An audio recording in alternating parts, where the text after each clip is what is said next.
All right, Jeff. I decided to revisit your swing because I saw some stuff was kind of interesting. I noticed in your backswing how your knees were going external, and I was kind of curious to see what would happen on your downswing because, like we said, it's opposite. So I kind of figured that they would go from external to internal in some way. So rather than your left knee kicking in, you can see your left knee is external in your backswing. So here's Sam Snead. And you can see now I believe his heel is going to come off the ground, but look how his left knee goes in and then external, both legs external, belts level, and then he rises up through the shot. He kind of stays down long. I don't know if Sam Snead was a high ball hitter or a low ball hitter, but I know he was a pull hitter and he came over the top a little. I do know that.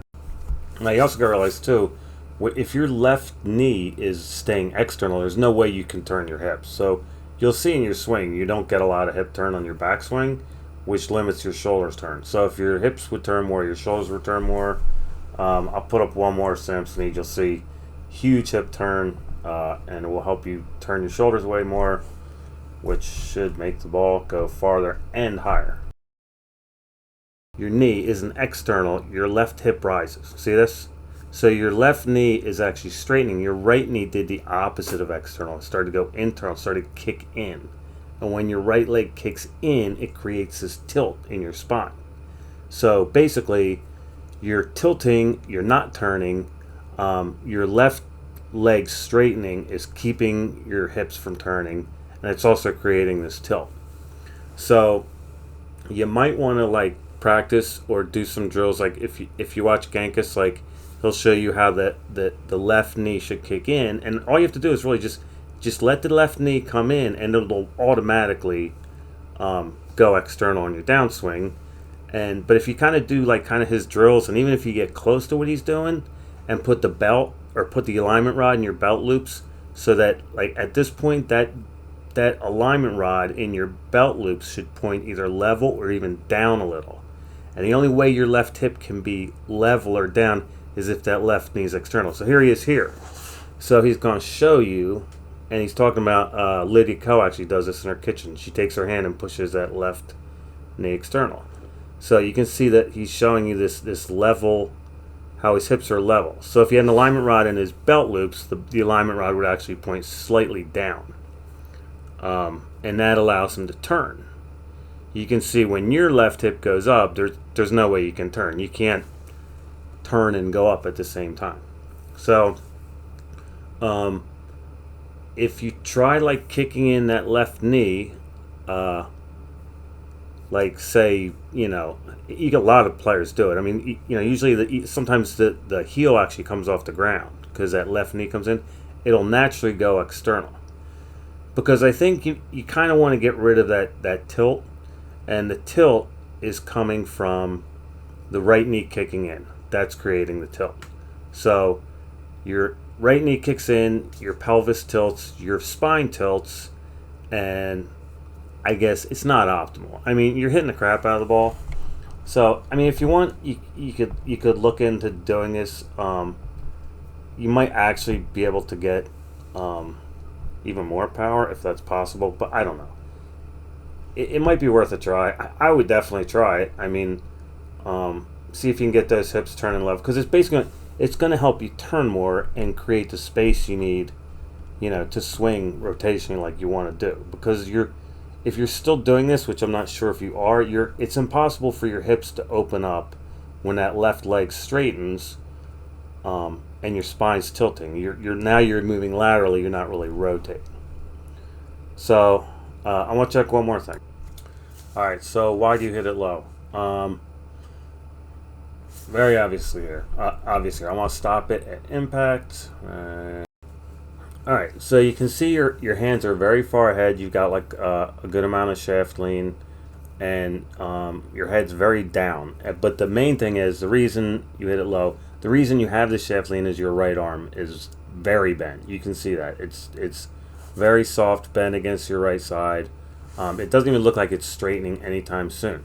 So the way that you would get the ball to go higher is you want the handle to be more back towards your right leg, or if you look at the video, to the left. So in other words, you would want the handle a little more straight up, which would take away dynamic loft, which would say make your 8-iron go less far. So with an 8-iron, you might be happy with the way it is. But if you did want it to go higher, that handle would have to be a little farther back, not so much shaft lean. And the only way you're going to get to shaft lean is if your right arm is straighter at impact. So your right arm will become straighter at impact if you start to actually come up out of the shot, literally, like feel like you're coming up. You may not actually be at impact, but it'll feel like you're coming up through the shot. So basically, when your right arm is straighter, the radius of your swing is longer. So if you were to say stay in that exact impact position and straighten your arm, you'd hit like 4 inches behind the ball. You'd chunk it. So to keep from chunking it, you're going to have to go up. So the secret is you're going to have to basically you got to get your right arm straighter, and that's going to lessen the shaft lean. It's going to create more dynamic loft. The ball will definitely go higher. So that's basically how you got to do it. But it's pretty easy to see. You've got a lot of shaft lean. Your right arm's really bent.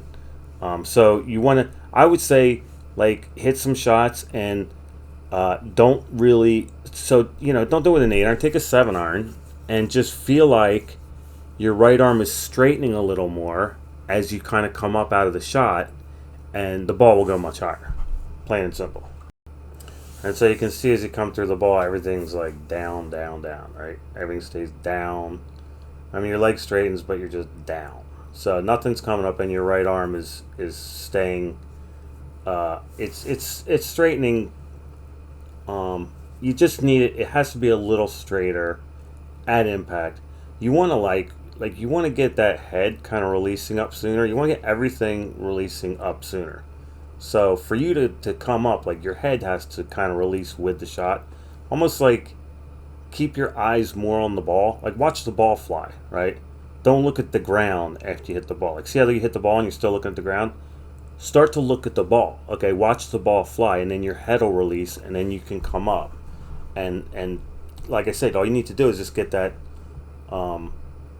that right arm to straighten a little. I mean, your swing is perfect for a short iron, right? Because you can control the flight and keep it lower. But when you want the ball to go higher, you need to release your angles a little more. And the only way you can do that is your right arm straightening. And if your right arm straightens, your radius is wider. So you would hit it fat unless you come up. So it's basically a combination of coming up and your right arm straightening. Now here's George Genka showing you how, after rotating level, hips rotating level, which allows you to open, open, open, open, it's up, up, up, up, up.